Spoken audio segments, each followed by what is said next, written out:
Once you have the canister on, with the straps properly adjusted, connect the wand to the hose and attach the desired tool to the wand. Turn the power on.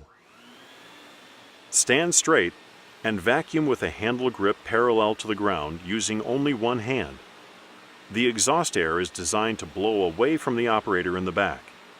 Simply select the tool attachment needed for vacuuming carpet, bare floors, stairs, and a wide range of above-floor cleaning jobs.